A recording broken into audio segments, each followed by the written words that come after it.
అందరికీ నమస్తేనల్లా welcome to సాఫ్ సీదా ముచ్చట 100% రుణమాఫీ అమలు చేసి తీరడమని కాంగ్రెస్ మాట ఇచ్చిందంటే మాట తప్పది మడమలు దిప్పదని కాంగ్రెస్ వాళ్ళు మస్తుగా చెప్పుకొచ్చిండ్రు కదా మరి నిజంగా 100కు 100 మందికి రుణమాఫీ చేసిండ్రా లేదా అని చెప్తామని జర్నలిస్టులు పోతేనే రౌడీలతోటి దాడులు చేయించే ఇక సరే రానోళ్ళ కన్నా వచ్చేటట్టు చేద్దామని ఈ విషయాన్ని సర్కారు దృష్టికి తెద్దామని ఎవరన్నా వార్తలేస్తే కూడా దాడులు లేకుంటే కేసులేనాయి ఇక ఎట్లా బాధితులు కష్టాల సర్కారుకు తెలుస్తాయి మరి ఇక ఈ ఊరోళ్ళదైతే నెరీ దారుణం ఉన్నది ఊళ్ళో 499 మంది రైతులుంటే ఒక్కలి కూడా రుణమాఫీ కాలేదట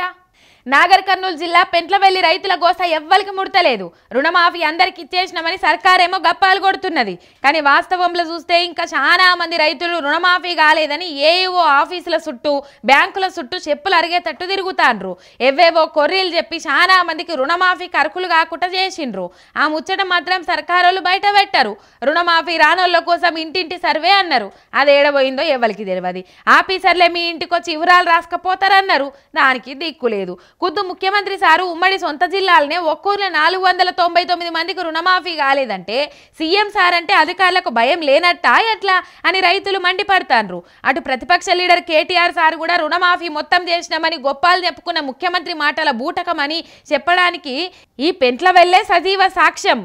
పచ్చి మోసం కాక ఇదేంది డిసెంబర్ నుంచి ఆగస్టు 15 దాకా డెడ్ లైన్లు పెట్టిన సీఎం ఇయాల్టీ కూడా వీళ్ళకు రుణమాఫీ ఎందుకు చేయలేదో జవాబు చెప్పాలి 5% కూడా మాఫీ చేయకుండా 100% అయిపోయినట్టు ఫోజులు కొట్టిన ముఖ్యమంత్రికి నిజంగా చిత్తశుద్ధి ఉంటే ఇప్పటికైనా పెంట్లవెల్లి రైతుల గోస తీర్చాలి జై కిసాన్ అనుకుంటా సురుకులు పెట్టుకొచ్చిండు తంతలేవనోడు గోక్తలేస్తాడా అన్నట్టు రోడ్ల మీదకి వచ్చి ధర్నాలు చేస్తేనే ఈయనోళ్ళు ట్వీట్లలో సురుకులు పెడితే కదులుతారా అని కామెంట్లు చేయబట్టిండ్రు సర్కారు చక్కదనం ఎరుకైన నెటిజన్లు